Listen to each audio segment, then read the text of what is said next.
Abdullahi is a 28-year-old hairdresser and a single mother of 3. After a long day at work, she looks forward to going home to see her family. But her one-bedroom apartment is severely cramped, serving as the living room, bedroom, and kitchen to 5 people, including her sister. This is where I'm sleeping with my 2 children and my sister. So me and my sister will lie down here. My 2 kids will lie down here. I myself will lie down here. So the remaining of them, and the night they took this table now on top of this here. So they lie down. One of them will lie down here like this, and the second one will put in here this way. One of them will put in here this way. That is how we'll be managing.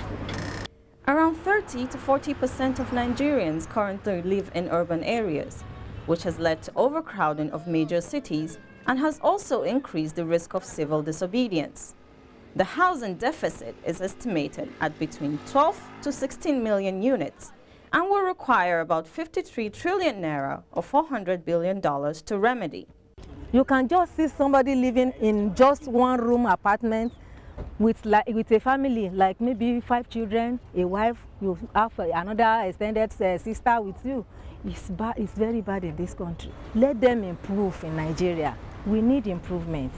In an effort to tackle this huge gap, the Ministry of Lands, Housing and Urban Development is engaging with other relevant stakeholders, including mortgage finance institutions, to come up with possible solutions, one of which is the development of a Nigerian housing framework. Prior to this time, in fact, there was no housing policy.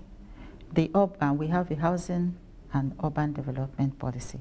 The urban development aspect of the functions of the ministry has never been brought to the fore. That is why people talk about slums, unplanned cities. So in the new document we have the guidelines for maybe upgrading a slum area, of creating new cities. And when you create new cities, you have to provide facilities, schools, hospitals, and things like that. Or even renewing our existing cities. Some of them have not been planned, and so there are problems about facilities, about building a community of people living together. So these are issues that are addressed in the new housing policy. The lack of access to housing finance, high rent costs set by unregulated landlords, and the seasonal increase in building material costs are some of the challenges making home ownership a pipe dream for many. Annual rents can be as high as 2 million naira or $12,600 for a 3-bedroom duplex in the Federal Capital Territory.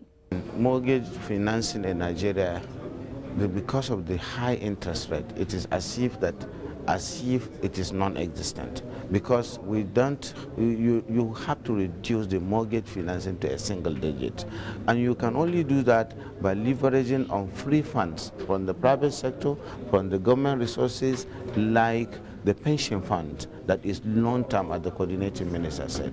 And the institutions should also know that this is just to address this issue and to reduce the cost of the housing, the acquisition of the houses, the materials of the houses, and the financing of the houses, so that at the end of the day, both the mortgage of that is the cycle of ownership or renting will be reduced to a level where our people can afford.